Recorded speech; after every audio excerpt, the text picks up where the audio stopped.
What is the world? The world is like a field, and in this field, wheat is growing and maturing. Is this field where we're supposed to be? This field is not meant to be the permanent place for the wheat, but the wheat will have to remain in this field until it has grown and become mature enough to leave. Why is there suffering in this field? In this field, which is the world, there is suffering, because weeds are growing in this field along with the wheat, and that makes the environment harder for the wheat. The wheat also needs to endure storms, heavy rain, and scorching heat from the sun in this field, which is challenging. Aside from this, the wheat also differ from one another, and different wheat prefer different things. Some wheat may prefer a certain temperature, while others prefer a different temperature. Since the temperature cannot be both preferences at the same time, suffering will always occur in this field and in the world. And some of the wheat may find themselves in a more unfortunate location in the field and suffer because of this as well. Can there be happiness in this field? The happiness in this field is an illusion, and therefore it will never be satisfying in the long run. The wheat is never truly happy in the field. Some moments may be better than others, but true happiness and real purpose are missing. Why isn't there true happiness in this field? Because the wheat is nothing more than wheat in this field, and the wheat is separated from one another, and this is not the purpose of the wheat. And the soft part of the wheat is still hiding inside of the wheat kernel. The true self of the wheat kernel is hiding from the other wheat kernels, behind the mask of their own ego. What is the suffering in the field? The suffering that occurs in this field is the crushing of life that takes place in this world. The suffering seems to be only cruel and meaningless because evil forces are operating in this field, and the field itself is also rejecting the wheat. This is the rejection of the world. Is the suffering in the field meaningless? The evil forces in the field want the suffering to destroy the wheat. But God has turned this evil plan into a purpose that evil cannot see nor comprehend. The suffering can be converted into purpose, and this purpose opens the way out of the suffering. How can suffering be turned into purpose? The suffering allows the wheat to grow and to develop and to find insight. The suffering is the enemy of the ego, and the goal is to deny the ego.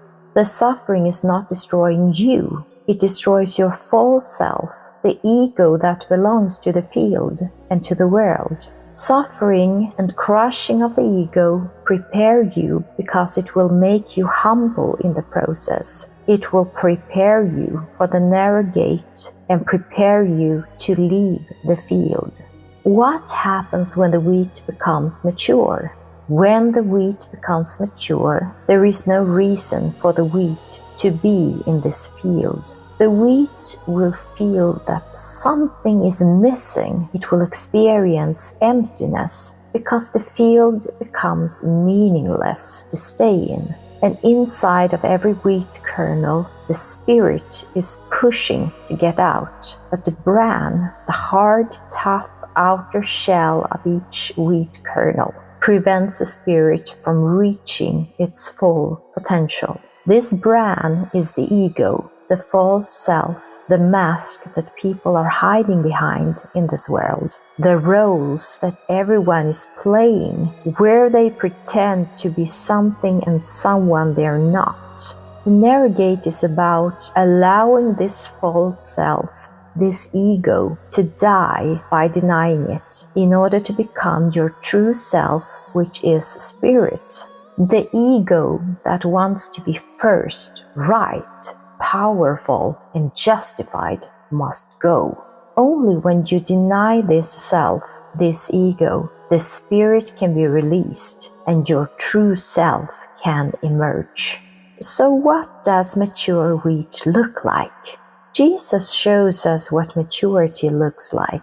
Maturity is about readiness and willingness to listen, to learn, and to be transformed. The living water that Jesus offers is the wisdom that will lead you to understanding and revelation on the path to the narrow gate. The bread is the life and the divine and blessed community. The wine that Jesus provides is the joy of a transformed life, and it is the best wine, better than anything the world can offer, better than anything you have ever tasted before. This is the promise of the narrow gate as the way out of the suffering of this world and into celebration when you accept the invitation from God to the feast.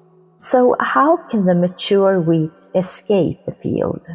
The field is not an ordinary field because the wheat in this field must choose to be part of the harvest. Through readiness and willingness, the wheat must choose the path of the narrow gate.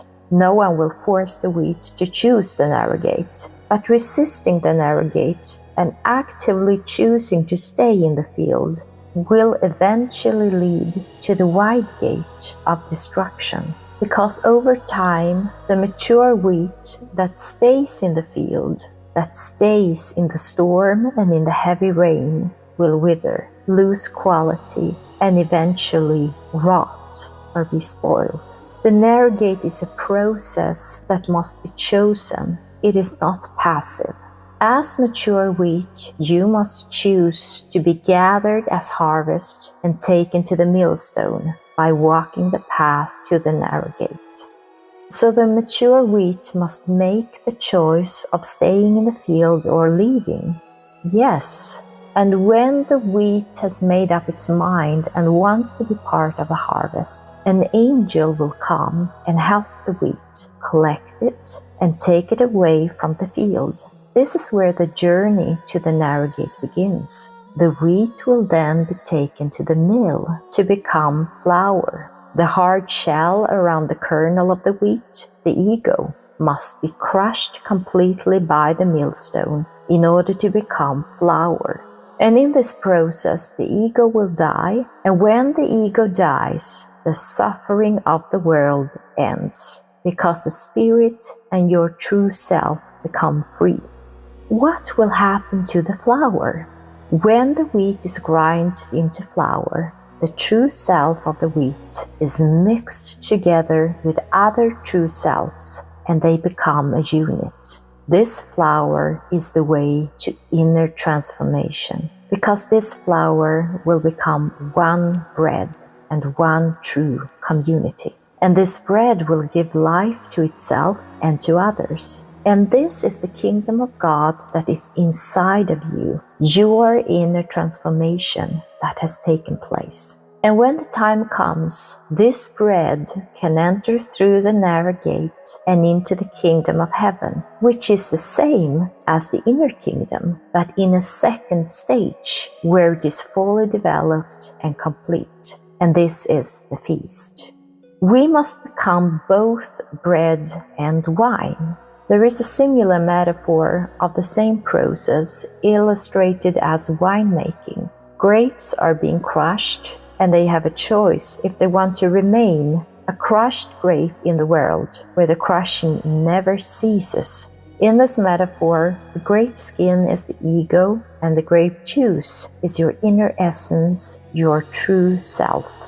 In this metaphor, you need to make the choice to move as grape juice without the skin and move out of the winepress in order to be mixed with the grape juice of other grapes. The grape juice will then be fermented and transformed into fine wine, into something lasting and joyful.